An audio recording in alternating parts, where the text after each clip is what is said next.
आज मैं अपने जो पक्षकार की जो पत्नी है, क्या नाम है, रजिया सुल्तान के साथ एसडीएम के इधर आए हुए हैं। यहाँ पर विगत दिवस कल रात्रि को 6/8/25 को पुलिस थाना सहपुरा के द्वारा नसरुल्ला के खिलाफ जो पक्षकार है हमारा 170 BNS के तहत अपराध दर्ज इस्तिगासा पेश किया गया था। और इस इस्तिगासा में यह कहा गया था कि पुलिस थाना परिसर में नसरुल्ला के द्वारा गाली गलौज दिया गया और संज्ञेय अपराध करने की कोशिश की गई, ऐसा उनके द्वारा लिखकर इस्तिगासा न्यायालय अनुभागीय अधिकारी एसडीएम महोदय शेखपुरा के समक्ष प्रस्तुत किया गया, जिस पर एसडीएम ने धारा 130 के तहत बंधपत्र मांग करते हुए उन्हें जेल भेज दिया गया है कल रात्रि से। आज हम यहाँ पर बेल एप्लीकेशन फाइल करने के लिए आए। बेल एप्लीकेशन हमने 478 BNS एच के तहत हमने लगाया और उनके जो ऑफिशियल व्हाट्सएप नंबर पे हमने भेजा, साथ में एसडीएम महोदय के ईमेल आईडी में भी हमने भेज दिया है, जो कि आज दिनांक का है। 2 बजे से हम 4 बज गए, अभी तक 2 घंटे से लगातार हम इंतज़ार कर रहे हैं। अभी तक उनके द्वारा कोई ऐसा रिप्लाई नहीं दिया गया और ना ही अभी यहाँ पर आए हुए हैं।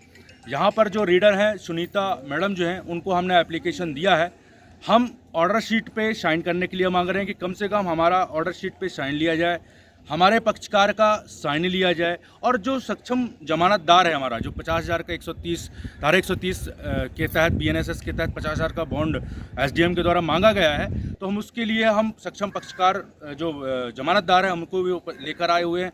नोटराइज करवा के हम पेश भी कर दिए हैं उस दस्तावेज के साथ, लेकिन अभी तक रीडर के द्वारा कोई ऐसी रिप्लाई नहीं दी गई, कोई कम्युनिकेट नहीं किया गया एसडीएम के द्वारा। तो इस तरीके से 2 घंटे से लगातार हम यहाँ सर्वाइव कर रहे हैं, किसी प्रकार से कोई जवाब और तलब नहीं लिया जा रहा है। और जो हमारा पक्षकार जो बेगुनाह है, जिसे मात्र 170 धारा 170 BNSS के तहत अपराध लगा के उसे जेल भेजा गया है, लगभग 24 घंटे हो गए और वो जेल में है। एक बेगुनाह को जेल में भेजकर एक कहीं ना कहीं अपराध को बढ़ाने की मंशा मानी जा सकती है एसडीएम के द्वारा। तो इस तरीके से राजनीतिक रसूलों के दबाव में आकर यदि एक बेगुनाह को यदि जेल भेजा जाता है और यदि बॉन्ड मांगा जाता है, तो सक्षम बॉन्ड पेश करने के लिए जब हम तत्पर हैं और न्यायालय के समक्ष उपस्थित हैं, लेकिन न्यायालय पे एसडीएम के द्वारा उपस्थिति ना होना एक कहीं ना कहीं एक गलत संदेश देता है और न्यायालय की कार्रवाई में एक प्रश्न चिन्ह खड़ा होता है। मैं अधिवक्ता निर्मल कुमार साहू इस वीडियो के माध्यम से चाहता हूं कि इस बेगुनाह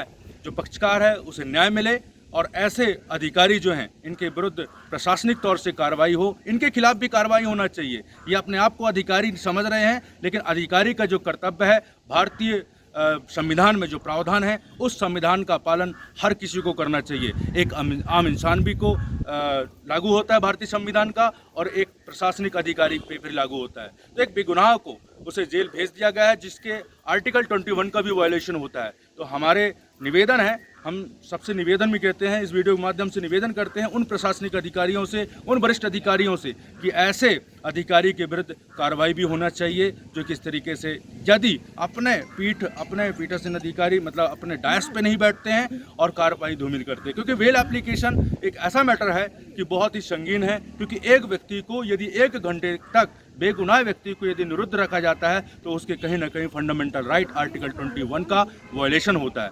ऐसी स्थिति पे यहाँ पे उपस्थित जो रीडर हैं, जो कर्मचारीगण हैं, इनको भी संज्ञान लेना चाहिए और ऐसे मैटर पे तत्काल कार्रवाई करनी चाहिए। जय हिंद, जय भारत।